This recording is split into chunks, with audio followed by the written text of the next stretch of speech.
When solving Rubik's Cubes blindfolded, one of the most important concepts to get down very quickly is the setup moves. Setup moves should be intuitive and efficient. I don't have a good introduction for this video. I'm going to go through some tips for setup moves for various blindfolded methods, and I'll start with Old Pockman. If you're using the most basic Old Pockman with edges, then you probably just know the T perm for promoting the edges. Now, that gives you very little flexibility with your setup moves. You'll have to do, you have to set up everything so it goes right here in the algorithm, and back, like so. Now, at one point, I knew an algorithm that would do the T perm, only it would swap these, and so, like,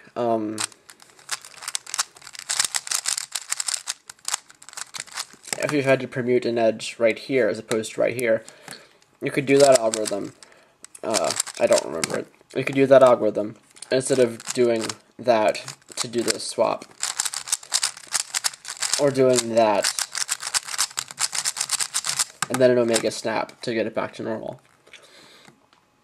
Now, to gain some more flexibility, you can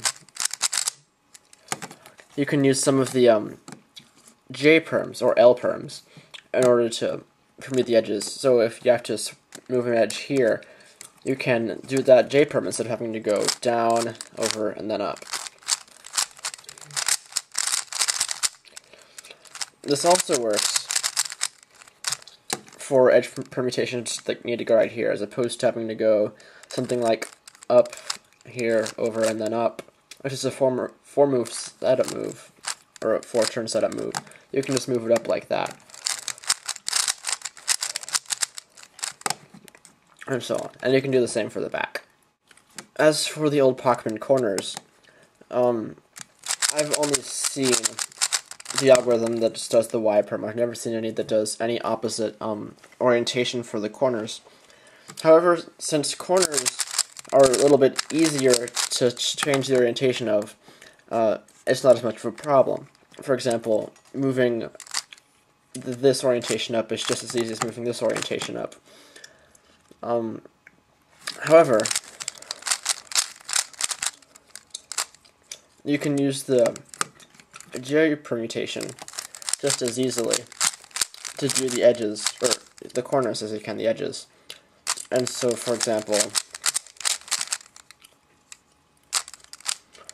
if you need to permute an edge here, rather than doing that and then the Y perm, which is a two-turn setup move, you can do right here, which is a one-turn setup move.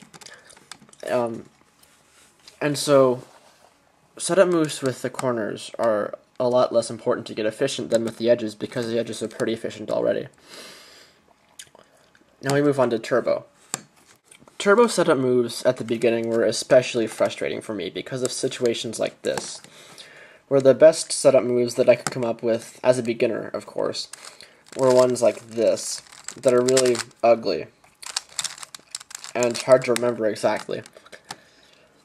And so I tried to eliminate some of the awkwardness with that, and here's what I've come up with. For situations like this, where you have two pieces that are on the same side, you have a couple of options. You can do a thick D turn and do the permutation on the front. Now this might require an extra rotation or an extra turn, or you can modify the algorithm that you use to go on this face anyway, or in this position, like here instead of here.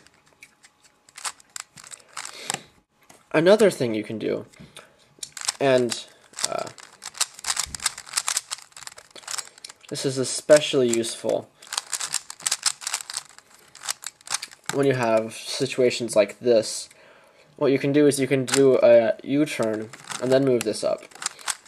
What I would used to do is turn the D slice down and move that up, but that's more awkward. It's faster and almost just as easy to do it that way. Let's see, what would that be? Then however you want to do the algorithm, do it like that. The corners, again, I haven't figured out a way to get them more efficient, but they're pretty efficient to begin with. But in Turbo, of course, the setup moves are harder, and it just takes practice. If you don't want to live with setup moves, just go to whatever method High-On uses and memorize thousands of algorithms. So now I move on to the 4x4. I assume right now that you use the R2 method to solve a 4x4 blindfolded, because it's pretty easy.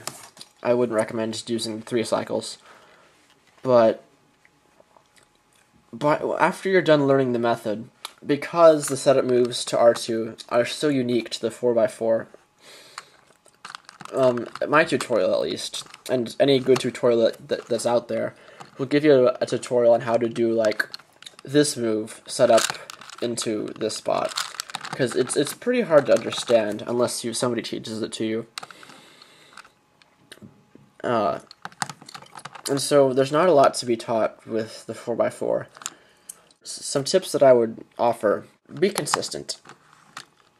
Like, for example, when you are trying to learn to permute to one of these two or these two pieces, be consistent into whether, like, after your setup move, you're going to do an R prime or an R2 move to move it into position. That way you have less guesswork in remembering which setup move did I do, because that can be disastrous during a solve. Edges are pretty straightforward, or wings, I guess. Edges are pretty straightforward. Corners are the same as in M2, R2. R2 methods are pretty straightforward, which is why they're so easy.